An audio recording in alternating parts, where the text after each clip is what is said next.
Perhaps the most underrated position group on the Cleveland Browns? Now that's a line I'm willing to back. That was so bad.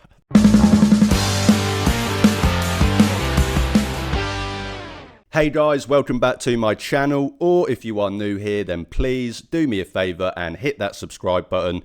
Before we get into anything, I must make an apology for probably making some people feel pretty insecure, shall I say, with my massive guns on show in this video. Pretty pasty white guns, but pretty big guns nonetheless.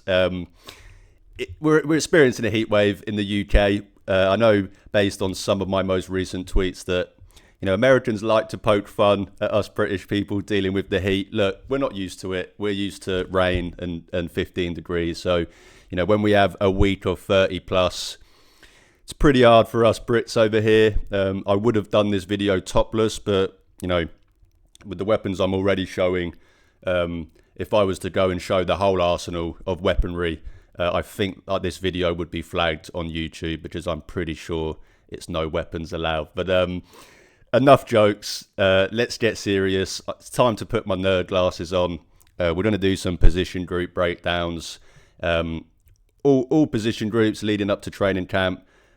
For each group, I'm going to just, you know, look at the state of the room, where I kind of see it, you know, going this season, how I think they'll perform, and then kind of just look at, you know, some of the guys within the room and what we expect from the room overall. I'm going to start with linebacker. I know, probably surprising to some, but the reason that is because I've actually spoken about this quite a few times in the last couple of months, but you know, this is a position group that the Browns have decided to finally pay attention to, shall we say.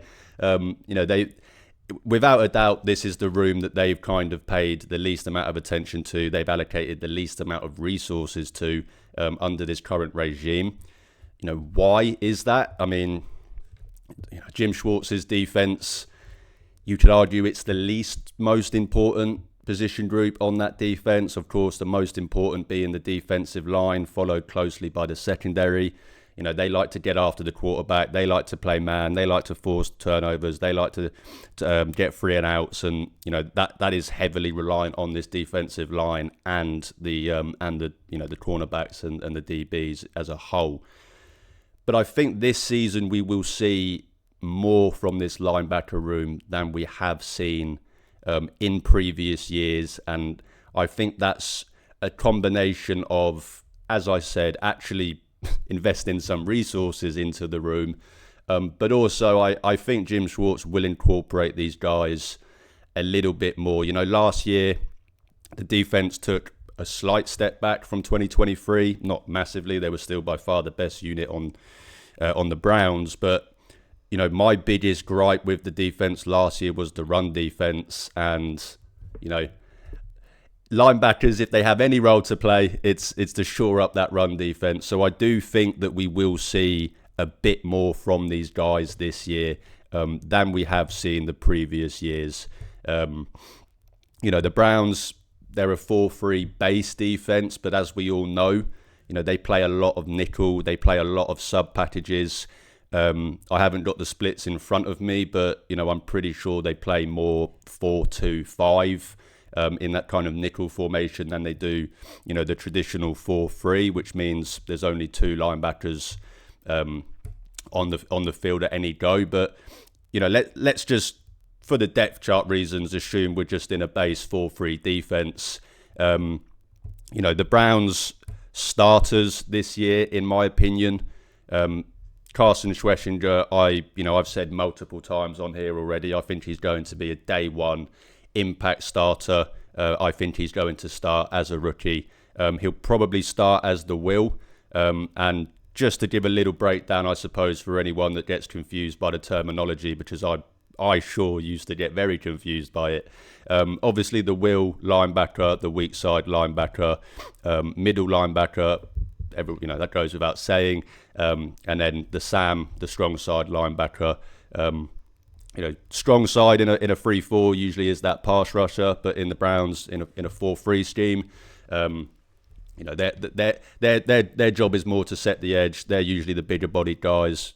Middle linebackers, as we all know from Madden, as we all know from NFL films, they are the captain of the defense. They can see the most of the field. They coordinate the rest of that defense really, and in a lot of teams they are the defensive play caller, and then with the weak side, that's those more athletic guys that are able to move around in coverage more. So I expect Carson to probably start as the will, with Jordan Hicks as the middle linebacker, and then either Mahmoud Diabate or Devin Bush at the Sam.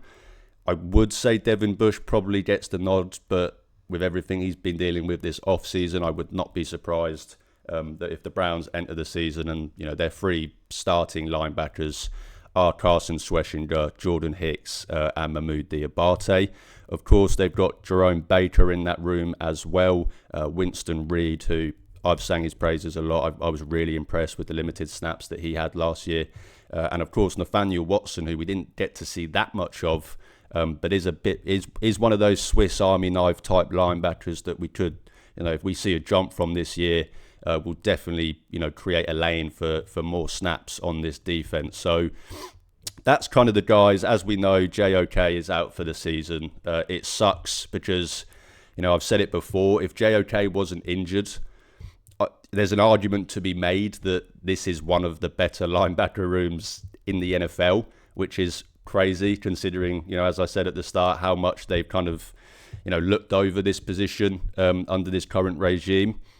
But even without JOK, I still think this has a chance to be, not just one of the most underrated rooms on the Cleveland Browns, but one of the better linebacker rooms still in the NFL. They've got all of the resources. They've got, it's not so much that they've got 3 stars, shall we say, but I think the players that they have all complement each other really well with their certain skill sets. Incorporate that with this defensive line and obviously the secondary behind them. There's an opportunity here for these guys to be pretty impactful. So as I said, I expect, of course, in that base 4-3 defense, Carson Schwessinger, Jordan Hicks, and probably Diabate, shall we say, just because of what Devin Bush has dealt with. But of course, in that nickel, in that 4-2-5, probably going to be a combination of guys. They probably will rotate a lot of them in. I think Jordan Hicks and Carson Schwessinger will probably see the most snaps. But as I said, they've got a bunch of guys that really complement each other. So, depending on the situation, depending on the down, depending on the distance, depending on what they're expecting from the opposition offense, there's loads of different things that these guys can do. Diabate and Devin Bush, I probably would pencil into that Sam, just because they are slightly bigger bodied, slightly better blitzers, shall we say, or just kind of have that archetype more. But, Carson Schwessinger is one that excites me because while I think he will start at the will, I wouldn't be surprised if, by the end of the season, he is the starting middle linebacker and maybe even the defensive play caller, even as a rookie. I have that much of high hopes for Carson Schwessinger, but you can move him around anywhere. He could play the Sam as well. It doesn't really matter. So, overall, there's a lot of room for versatility in this room. If 1 or 2 guys go down, I don't think it's going to be as big of a hindrance as it has been in the previous years, because as I said, they've just got a bunch of guys in there that, none of them are, all pro world beaters, but they're all good players that really complement each other's styles. So, excited to see what we see from those guys this year. Looking at some of those players a bit more in depth from last season, Jordan Hicks was pretty good before his injury. 2 sacks, 78 tackles, 4 passes defended. Devin Bush, I was impressed with last year, which kind of made what's happened this offseason even more annoying because, if he wasn't very good last year, it would have been a lot easier to just say, well, let's just cut him. But, he was quite good last year in the snaps that he played. Played 16 games, started 10, 1 sack, 76 tackles, 3 passes defended. So, pretty good stuff out of him. Mahmoud Diabate, 13 games played, 11 games started, 1 sack, 76 tackles, 3 passes defended. So, those 3 guys alone is nearly 200 tackles, 7 sacks and 10 passes defended. And that doesn't even include, obviously, bringing in Carson Schlesinger to that defense, bringing in, obviously, I've just completely forgotten his name now, the bloody Ohio State, Jerome Baker, that's it. Bringing these guys in to complement that as well. Not only do I think we're going to see good performances from these guys, but we could also see them, rack up the stats, rack up the statistics. Within this Browns defense, how much they like to blitz, you're going to see quite a few of these guys pick up a few sacks as well, probably even more than last year, because I do expect this defense to be better than it was last year, because as I said, I expect these linebackers to be slightly incorporated more, or shall we say have more impact rather than incorporated more. I just think, Jim Schwartz will look at last year, look at what the problems were, which in my opinion with the defense more than anything was the run defense, and then maybe focus more on using those linebackers more. We lost Dalvin Tomlinson, who arguably was our best run stuffing defensive tackle. We've kind of gone down the route of more pass rush defensive tackles and interior guys, bringing in Malik Collins. Obviously, we've got Mike Hall already, and then drafting Mason Graham, who, don't get me wrong, is a very, very, very good run stopper. But, that's not why they drafted him at number 5 overall. They drafted him at number 5 overall because of his potential to be a pass rusher. So with that being the case, you would expect these linebackers to be a lot more involved in that run defense. So I expect them to, rack up more tackles for loss, and all of that good stuff as well. I would like to see, one of these linebackers lead the team in tackles. Grant Delpit, I think, led the team last year. In second was Martin Emerson. So 2 DBs leading, being your top 2 tacklers.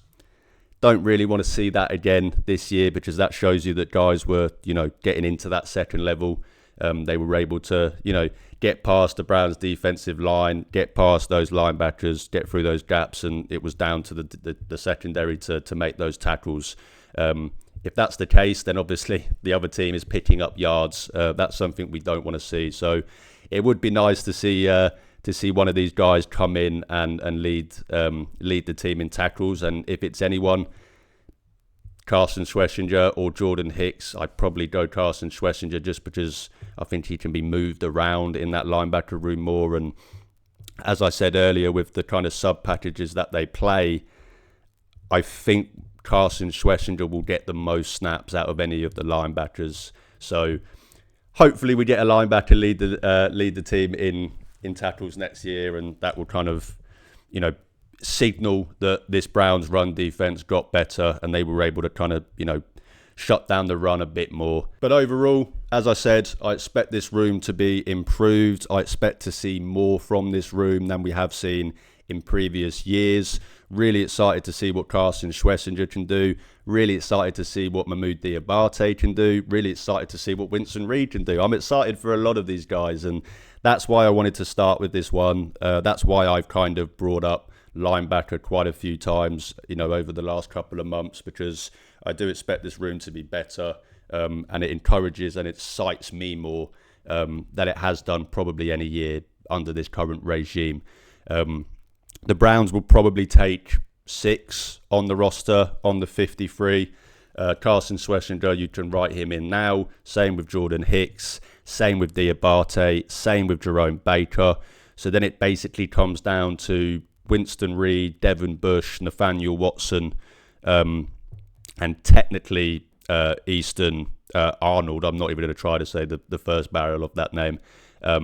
So those 4 guys I would expect will be battling out for that 6th spot, 5th and 6th spots on the room. But whoever doesn't make it will likely probably end up on the practice squad. So if I had to make a prediction now, couple of weeks out from training camp, I would say that, as I said at the start, your starters are Carson Schlesinger, Jordan Hicks, and Mahmoud Diabate, and then Winston Reid, Jerome Baker, and Devin Bush behind them. Plenty of versatility, plenty of different play styles in there, plenty of different, play styles that fit together. You've got some hard hitters in there. You've got some athletic guys in there because, at the end of the day, as much as the Browns haven't incorporated the linebackers as much as we should say or whatever, they still have an archetype for their linebacker, and that is Carson Schlesinger. That is Jeremiah Owusu-Koramoah.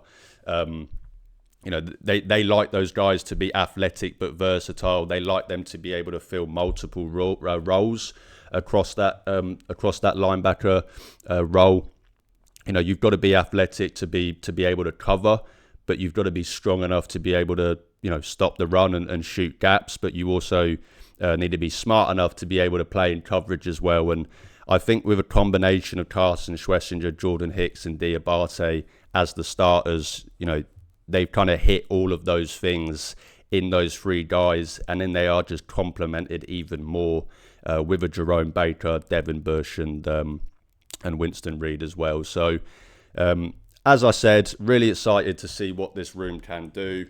I expect more out of them. You should expect more out of them. And, this might sound like a homer take, but genuinely don't be surprised if you see Carson Schlesinger in Defensive Rookie of the Year conversations. I think he's that good. We didn't speak about him that much on this channel leading up to the draft just because, as I said at the start, the Browns haven't put much resource into this room, so I really did not expect them to draft a linebacker high. There were some guys that I had in the mid to late rounds that I thought they would target, but I especially did not expect them to target who was my second highest graded linebacker, and a guy that I wouldn't have been surprised if he went in the first round. So when they did take him, and you kind of looked at it from the bigger picture of this linebacker room does need addressing. Loved the pick, loved it then, love it now. I expect Carson Schlesinger to be the, that kind of standout rookie on this defense. And as I said, someone that don't be surprised if he's in that Rookie of the Year conversation, because he is going to be on the field. He's going to be on the field a lot. And he's going to be asked to do a lot, and I think he can handle it. So really excited to see what he can do. Really excited to see what the rest of these guys can do. As I said, we'll do this for every position group. I probably will maybe go a little bit more in depth, shall we say, into the defensive line, into the cornerbacks, and in obviously the offensive position groups as well. Linebacker's not my speciality. I've kind of, shall we say, joined the Browns the last few years and not really giving too much care about the position.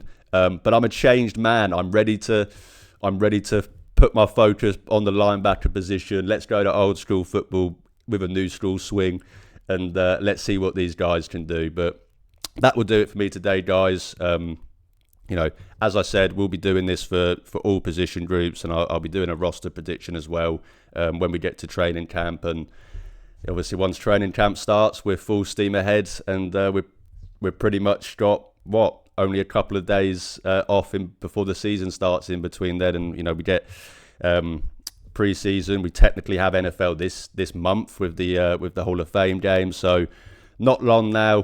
Plenty of stuff to talk about, and I can't wait to talk about it with you guys. But that will do it for me today, guys. Thank you so much for watching. If you do enjoy my content, then please drop this video a like, hit the subscribe button. It's free, but it really, really helps out my channel. You can also check the links in the description to see where you can follow and interact with me on social media.